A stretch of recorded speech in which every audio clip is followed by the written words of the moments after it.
Bienvenue sur Leadershift, le podcast qui fait bouger votre leadership.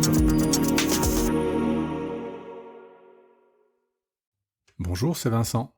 Bienvenue dans ce nouvel épisode de Leadershift. Cette semaine, j'ai intitulé l'épisode Next Level Stress Management.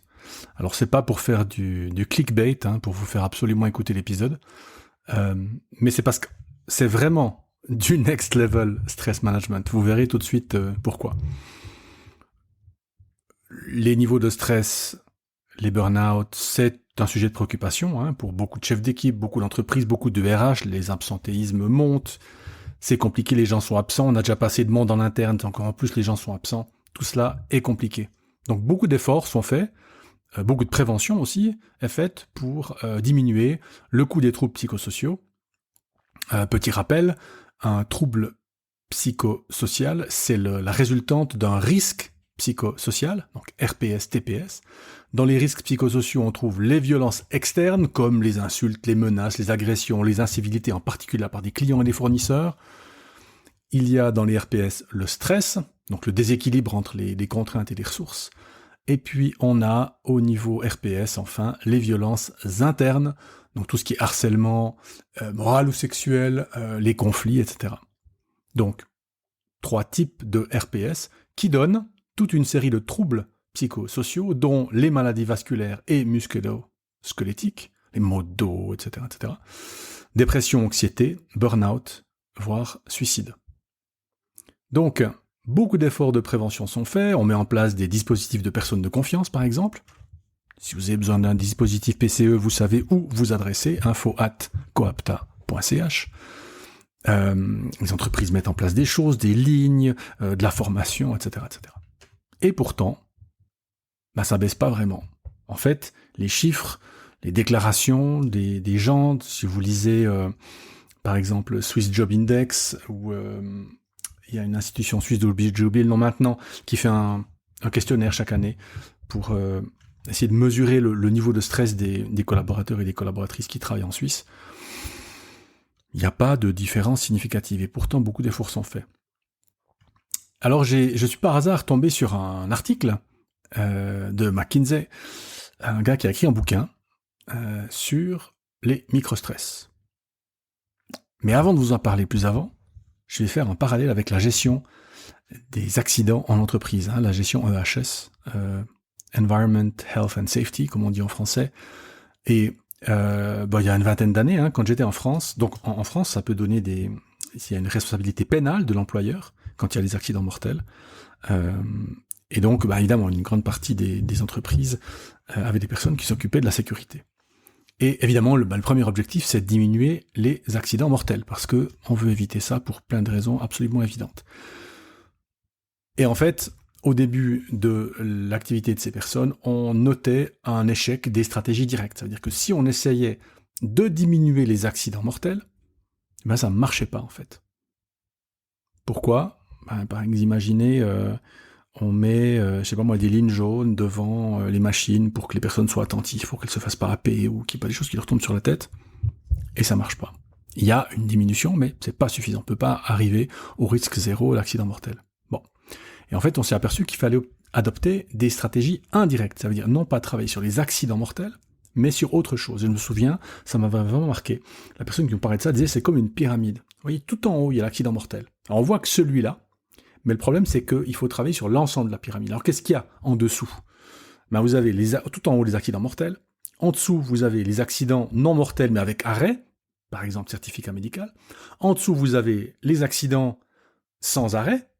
C'est-à-dire que la caisse est tombée, ça m'a fait mal à l'épaule, mais bon, ça va, j'ai pas été arrêté, j'ai peut-être été absent une demi-journée ou une journée, parenthèse, donc il n'y a pas de certificat médical, donc il compte pas dans la couche d'en dessus.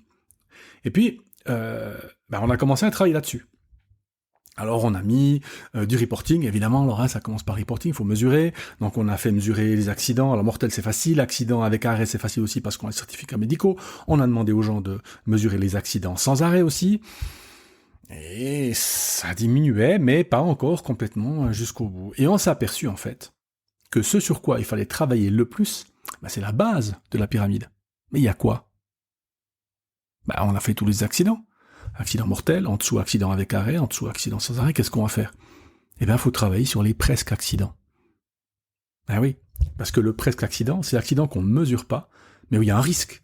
Or, il faut faire cette gestion du risque si on veut absolument diminuer. Vous voyez une pyramide, si vous diminuez la taille de sa base, mécaniquement, vous allez diminuer la taille du sommet. Puisque la pyramide va diminuer de taille. Vous prenez une pyramide, vous travaillez sur la base, donc vous rétrécissez la base, et bien votre pyramide, normalement, elle va descendre, elle va baisser de taille, elle va diminuer de taille. Mais ici, c'est pareil. Je me suis vraiment fait cette remarque. Je me suis dit, tiens, ici, on a les TPS qui sont le trouble, qui sont le truc qu'on a envie d'éviter, par exemple la dépression, l'arrêt à longue durée, etc. En dessous du TPS, ce qui provoque le TPS, si vous voulez, ce sont les RPS, donc violence externe, stress, violence interne, etc., comme on vient de voir maintenant. Et puis en dessous, alors, il y a quoi?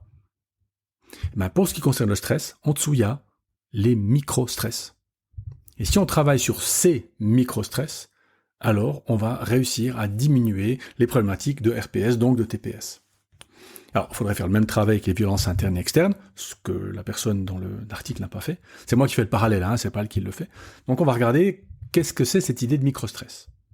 Alors, en fait, c'est assez simple, comme son nom l'indique, le micro-stress, c'est une petite sollicitation de notre système parasympathique, si je me souviens bien, dans notre système de gestion du stress. Vous vous souvenez, le système de gestion du stress est automatique, il se déclenche automatiquement, nous ne décidons pas nous-mêmes consciemment de le déclencher, et ensuite il est contrebalancé plus tard par le déclenchement du système sympathique qui lui nous permet de récupérer suite à, entre guillemets, l'attaque de stress, si vous voulez bien. Donc, le microstress, ce sont des microstresseurs qui nous alertent, nous agressent, nous agitent, nous animent, j'ai fait tout des verbes en A, et que nous résolvons souvent comment? Alors réfléchissons, microstresseurs. Alors prenons peut-être un exemple. Un collaborateur qui vous rend un truc un jour plus tard. Bon. Alors, on va pas forcément... Alors oui, Vincent nous dit qu'il faut faire des feedbacks, machin. Bon, vous n'allez pas forcément faire un feedback parce que pas le temps, pas l'envie, pas l'énergie. Microstress. Donc celui-là, qu'est-ce qu'on fait? En fait, on va l'avaler, on va le prendre pour nous. Par exemple, petite vexation en réunion, où le chef nous fait un petit commentaire un peu ironique. Bon, on va pas se mettre à faire un feedback au chef, il y a un épisode là-dessus sur le podcast, tout ça, mais on va pas systématiquement agir contre ces microstress. Le problème, c'est que ça active, active, je l'ai pas mis le verbe en A, ça active notre système de gestion du stress, et donc quelque part, ça peut nous fatiguer. Et donc la théorie, si vous voulez bien, de notre collègue de chez McKinsey, c'est que l'ensemble de ces microstress s'ajoutent, s'additionnent, encore des verbes en A, et finissent par donner des grands stress, et des gens qui font des burn-out, etc., etc. Bon. Alors, comment est-ce qu'on gère souvent? Comment est-ce qu'il est possible de gérer? C'est parce que on va pas aller chez le psy, parce que notre collaborateur nous a rendu un dossier un jour plus tard. On va pas le lui dire, donc en fait, on fait comment? En réfléchissant, je me suis aperçu, et je pense qu'il a raison, là on en parle. On se plaint, Et ben justement, on se plaint à qui?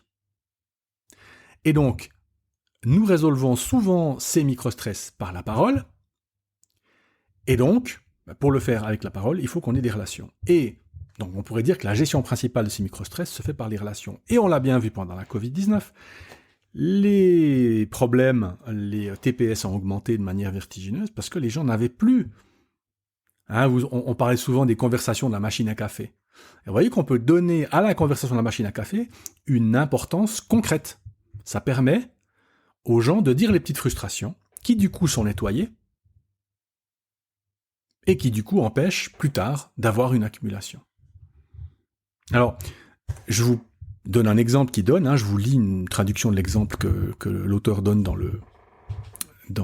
l'article, source évidemment à la fin des notes du podcast. Je cite. « Je commence une étude d'entretien », donc l'auteur parle, « je commence une étude d'entretien avec plusieurs centaines de personnes.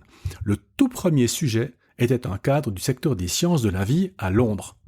Je lui demande « Mais parlez-moi d'une époque où vous étiez en meilleure santé physique. » Et donc elle me répond « Vous savez, j'étais la personne qui évitait la gym au lycée. Chaque fois que je pouvais, j'évitais l'activité physique. Et ça m'a réussi jusqu'à peu près à ma trentaine, quand tout d'un coup, ma santé s'est mise à décliner.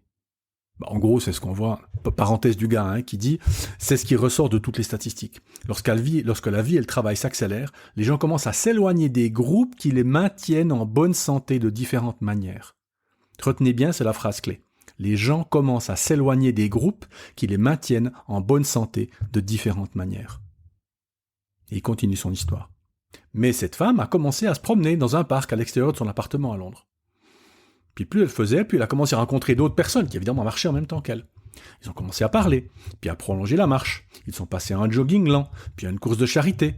10 ans plus tard, parce que c'est une étude longitudinale, lorsque je lui ai parlé, c'est une femme qui planifiait des vacances avec son mari en commençant par courir un marathon avant de partir en vacances. Et c'est la personne qui évitait la gym au lycée.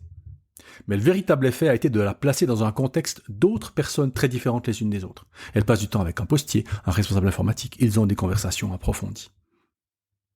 Donc, ce que je trouve très révélateur dans cet exemple, c'est plusieurs choses. 1. L'opportunité. On dit souvent que la chance sourit aux audacieux.